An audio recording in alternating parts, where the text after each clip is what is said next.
کر دیے، پھر بھی کیا ہوا؟ خدا کا واسطہ جاگو. اور میں عمران خان صاحب کو مبارکباد دیتا ہوں کہ خان صاحب آپ کی ہمیشہ خواہش تھی اور خواہش ہے کہ میری قوم جاگے. خان صاحب آپ کی قوم جاگ چکی ہے اور انشاءاللہ حقیقی آزادی حاصل کرنے تک یہ قوم آپ کے ساتھ کھڑی ہے. انشاءاللہ بہت جلد انشاءاللہ عمران خان باہر بھی ہوں گے اور عمران خان صاحب اس ملک کے وزیر اعظم بھی ہوں گے اور انشاءاللہ یہ ملک اس راستے پہ چلے گا جس پہ چلنے کے لیے ہمارے بااجداد نے جانی اور مالی قربانیاں دی تھی.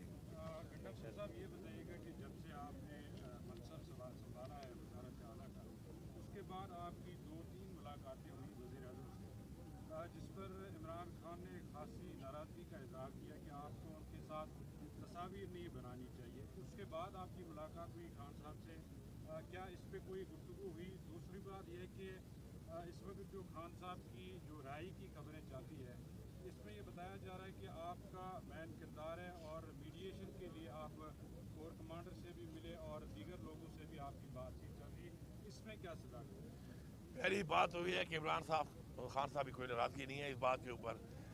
میں جو کہ ایک صوبے کا مجھے خان صاحب نے وزیر اعلیٰ بنایا ہے، میرے پر اس صوبے کی عوام کی اور میرے صوبے کی حقوق کی ذمہ داریاں ہیں اور فارم 47 پہ جو یہ وزیر اعلیٰ بنا ہوا ہے اس وقت ظاہری بات ہے وہ لیڈ کر رہا ہے، تو میرے جو معاملات ہیں اسی کیبنٹ سے اور اسی فیڈرل گورنمنٹ سے ہی ہونے ہیں.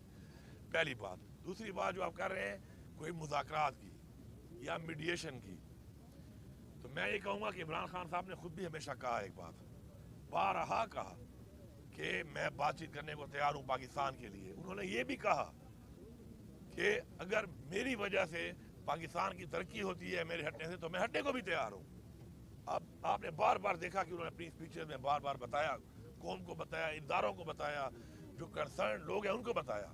لیکن افسوسناک بات یہ ہے کہ یہاں پر جب پلان بن جاتے ہیں، لندن پلان بن گیا، کبھی کوئی پلان بن گیا، کبھی کوئی پلان بن گیا، ان پلانز کے اوپر جب ملک چلے گا اور کچھ فرد واحد، ادارے نہیں، کچھ فرد واحد جب اپنی ذات کے لیے اپنی ڈیل کے مطابق ملک کو چلائیں گے تو اس کا ایسا ہی انجام ہوتا ہے. باقی عمران خان کی جو رہائی کی بات ہے ہم اس کے لیے پوری کوشش کر بھی رہے ہیں، ہم کریں گے بھی صحیح. ہماری ٹیمیں لگی ہوئی ہیں، سارے جیلی کیسز ہیں، ایکسپوز ہو رہا ہے یہ نظام اور انشاءاللہ اللہ الحق کے ان کو مزید ایکسپوز کرے گا، اتنا ایکسپوز کرے گا کہ یہ منہ دکھانے کے نہیں رہیں گے. اس لیے میں ان سے ریکویسٹ کرتا ہوں کہ بجائے آپ منہ دکھانے کے نہیں رہیں، خیر ہے اپنی غلطی مان کر اور مزید اس ملک کو، اس ملک کی عوام کو اندھیروں میں نہ دھکیلیں.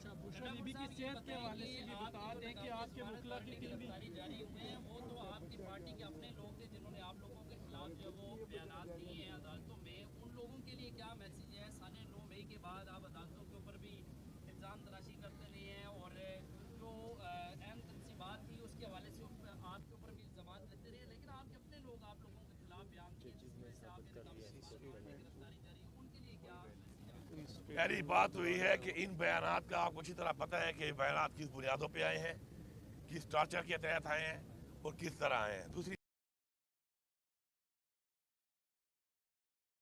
اوپن ہو چکی ہے کہ انہوں نے خود مان لیا کہ جی ہم نے دباؤ میں آ کر یہ فیصلے کیے ہیں. اور یہ فیصلے کس کے خلاف ہوئے؟ یہ تحریک انصاف کے خلاف ہوئے، یہ عمران خان کے خلاف ہوئے، یہ ہمارے ووٹر سپورٹر ہماری لیڈرشپ کے خلاف ہوئے. اور جہاں تک آپ بات کر رہے ہیں کہ میرا مختلف تھانوں میں نام ہے، تو میں یہ کہوں گا کہ ایک ٹائم میں 8 ڈسٹرکٹ کے اندر 9 مئی کو میں موجود ہوں. 1 گھنٹے کے اندر میں نے ان 8 ضلعوں میں یہ کاروائیاں کی. اب میرے پاس ایک ایسا F-16 طیارہ تھا جو سپیڈ F-16 کی مار رہا تھا، اتر ہیلی کاپٹر کی طرح رہا تھا. تو یہ ٹیکنالوجی پاکستان میں اگر میرے پاس ہے تو میرے پہ ثابت کر لیں. باقی یہ ایکسپوز ہو چکے ہیں، اب ان کو سمجھ آ نہیں رہی اور یہ سمجھ رہے ہیں بیوقوفوں کی طرح کہ یہ اس قوم کو دھوکہ دے دیں گے. میں خان صاحب کی ایک بات ریپیٹ کرتا ہوں، خان صاحب نے کہا تھا نالائق بھی ہو اور بے غیرت بھی ہو. اس سے زیادہ میں کچھ نہیں کہوں گا. ایک بات میں ایڈ کر دوں آپ کے ایک کوشچن کا انہوں نے کوشچن کیا کیسز کے حوالے سے. علی امین صاحب کسی ایک کیس میں بھی نامزد نہیں ہے اور ان کا بعد ازاں پولیٹیکل کنسیڈریشنز میں نام ڈالا گیا. راول پنڈی ڈویژن میں جتنے کیسز ہیں کسی ایک کیس میں بھی سی ایم صاحب نامزد نہیں ہیں.